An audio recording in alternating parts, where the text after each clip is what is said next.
First of all வந்து ஜிசிஎஸ்சிக்கு அப்புறம் GCSE which is year 11ல் பண்ணுவாங்க. ஸோ ஜிசிஎஸ்சி முடிச்சதுக்கு அப்புறம் பார்த்தீங்கன்னா நிறைய பேருக்கு டவுட் இருக்கும்.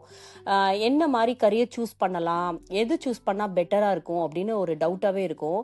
ஸோ அந்த மாதிரி டயத்தில் I would suggest them to do like a work experience மாதிரி ஐ வுட் சஜஸ்ட். ஏன்னா இப்போ ஒர்க் எக்ஸ்பீரியன்ஸ் வந்து ஒரு 1 or 2 வீக்ஸ் பண்ணுறாங்க டூரிங் சம்மர் ஹாலிடேஸ் அந்த மாதிரி பண்ணுறாங்கன்னு வைங்களேன். அப்போ வந்து அந்த என்வாயர்மெண்ட் அந்த ஹாஸ்பிட்டலோட செட்டிங்ஸ் வந்து பார்த்தீங்கன்னா definitely it would give an idea for them whether they could do this medicine course or not அப்படிங்கிறது. applications would be opened only during certain times. நம்ம வந்து அதை நோட் பண்ணிக்கணும்.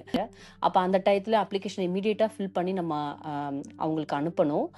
ரெண்டாவது நீங்கள் சூஸ் பண்ணிக்கலாம். அதில் வந்து அவங்களே கேட்பாங்க அந்த அப்ளிகேஷனில் அப்போ வந்து நம்ம orthopaedic, cardiology department, accident and emergency எதுனாலும் நமக்கு பிடிச்ச ப்ரிஃபரன்ஸ் பிரகாரம் 1 to 3 அப்படின்னு 3 சாய்ஸஸ் இருக்கும். நீங்கள் 3 சாய்ஸஸ் அதில் நீங்கள் ஆட் பண்ணிக்கலாம்.